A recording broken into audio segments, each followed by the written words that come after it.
Yo, what's up, guys? It's Idris or Legends back at it again. It don't really matter what you call me. And if I sound sick, it's because I am, but that's not important. So, as you can tell by the title, it's this time when a few of my teachers actually were low-key kind of racist. So, the first time it started in, if I'm remembering correctly, I think it was like fourth grade. So one of my friends, we'll call him crap. What are we gonna call him? Let's give him a. We'll call him Jordan.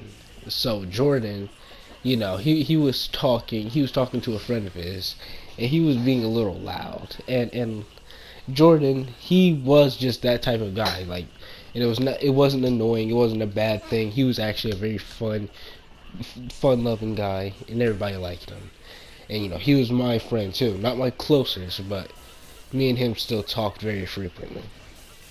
So he did throw some slang in there, not anything thuggish or inappropriate or gangster like.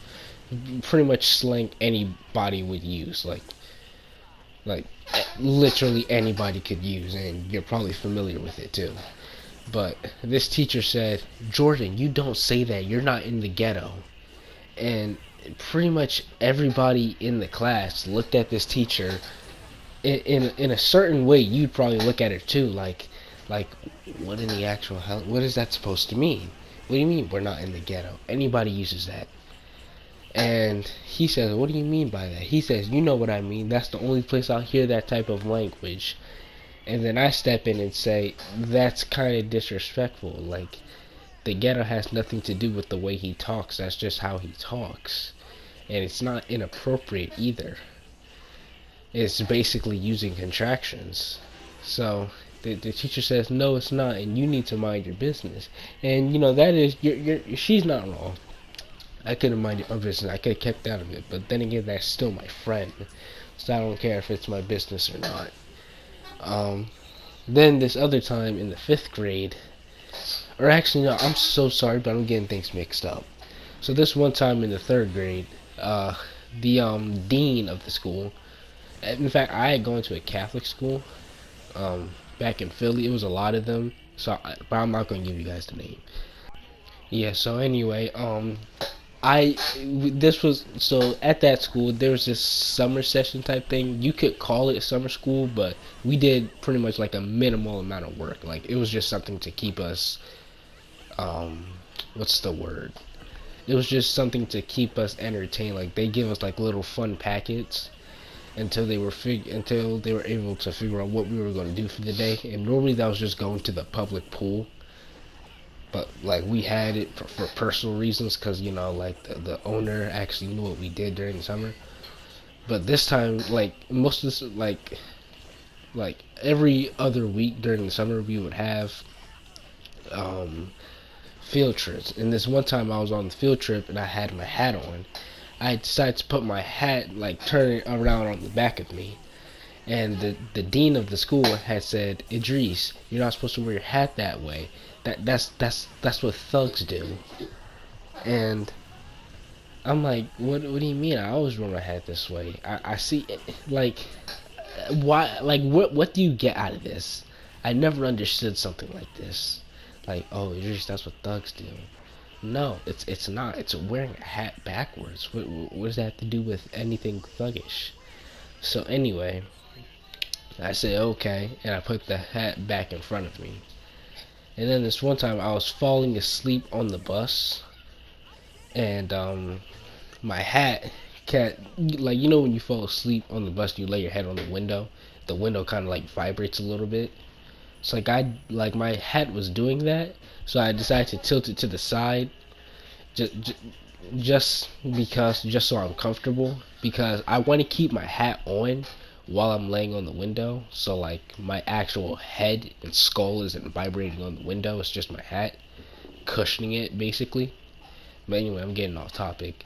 The dean of the school had seen me do that, and when I had gotten up, like when we were 5 minutes away from the school, she came to the back of my seat and took my hat off and sat it with her. And then she said, Idris, I told you not to wear your hat like that, now I'm keeping it. You can get it back tomorrow. And I really wish I had told my mom about this, because she knows very well that the teachers cannot do this. And I said, why? Because I was wearing my hat that way? It's because I was asleep. She said, nope, no excuses, Idris. I'm taking this away, and you can get it back tomorrow with your mom. I'm sorry. Gosh. I'm gonna get some medicine after this. I don't have Rona, I have a cold. So, anyway. She said, you and your mother can get this back.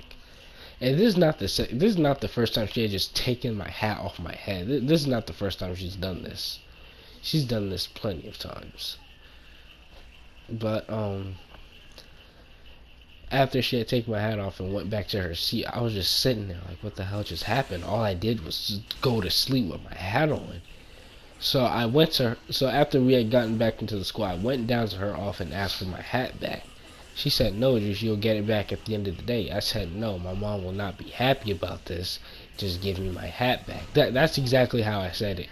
And she said, why wouldn't she be happy about this? Because I told you what to do and you didn't listen? And I said, no, because you never gave me the explanation. You never let me explain myself. And like at the time I wasn't thinking this way, but my mom was a very logical person. So her logic would not correlate to somehow me putting my hat on backwards to me being thuggish. Like, can you guys do that? Let me know if you can do that and explain why. But anyway, after a lot of talking to her, she said, fine, Idris, don't do it again. I said, sure, whatever. I didn't say sure, whatever. I said, sure, okay. And I reached my hand out for my hat.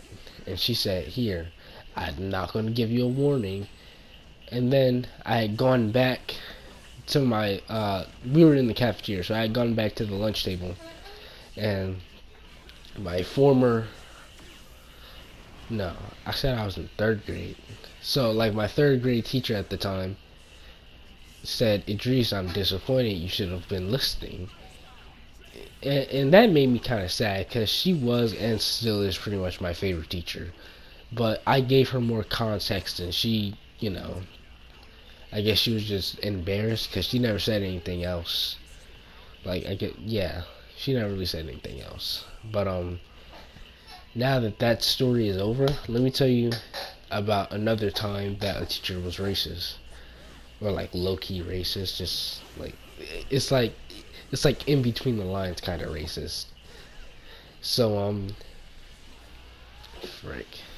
So I wouldn't call this one racist. I would just call this one plain favoritism. And in like the past 2 stories, you might be wondering, Idris, how is that racist? But if you really think about it, the first one, my friend Jordan saying his slang, how does him being black and saying slang correlate to him being a gangster and thug and somehow being from the hood, And then the second one, I've seen a whole bunch of dudes of other races. I'm not going to point out which specific ones because it's not important. I've seen them wear their hats backwards and whatnot.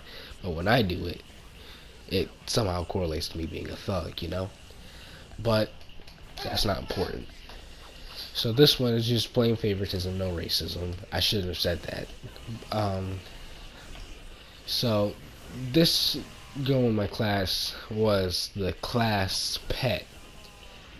No, it wasn't even that. She was a class kiss up. Like even the class pet had standards. She was a straight up kiss up. So we're gonna call this girl Emily, because why not? Emily slander is allowed here, right? So Emily was, more than the teacher's pet, the teacher's kiss up. And this one time, she had somehow convinced the teacher not only to give us homework, right? Because she had forgotten about the homework. Of course, I did it, but of course I did the homework, but I wouldn't care if the teacher forgot about it or not. So not only did she somehow get the teacher to remember about her homework, but also to give us more work behind our usual homework. So she was like, we're going to call this teacher Miss... Fuck, what are we going to call this? Yo, what are we going to call this teacher? Mr. Butthead. We're going to call this teacher Mrs. How about Miss Frizzle? Good. We're going to talk... this is my cousin's background. We're going to call this teacher Miss Frizzle. So, Emily and Miss Frizzle, right? Like, I would see them talking in the halls all the time, and that's not a big deal. I don't really care what you do.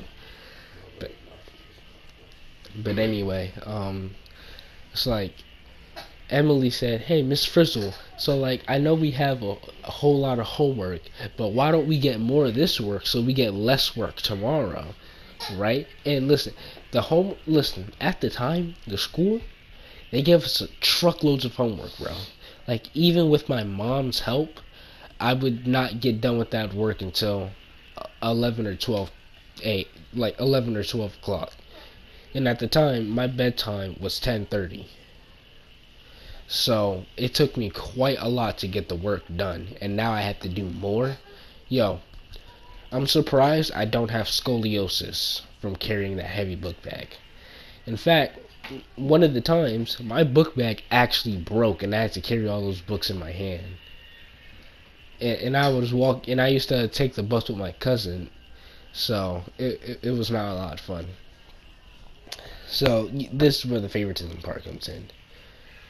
So this one time, right, we had a vote of what we could. So like we were genuinely a good class, okay? So this one time we were able to vote of which, like snack we could do, or which activity we could do for being such a good class. So like get ice cream, get pizza, or just, go out and a walk in the park. And no, listen, respectfully, that was kind of stupid because we can go home and walk in the park. We can do that. I'm not I'm not saying it wasn't fun or anything. But I would genuinely rather have pizza or ice cream over just plain walking in the park. But it is what it is, so whatever. Most of the class had voted pizza, but Emily in specific had voted walk in the park and playing in the park and whatnot. So, even though most of the votes went to pizza and ice cream, we somehow still got to walk in the park because of literally Emily. Like, the teacher stated that because Emily was, quote unquote, the best student in the class, even though Emily was a complete tattletale and crybaby at the time, she was somehow the best student in the class. Like, she was upset when nothing went her way. Man, I'm sick. I'm sorry, guys, but this is it for today. If you enjoyed it, make sure you like and subscribe, and I'll see you guys later.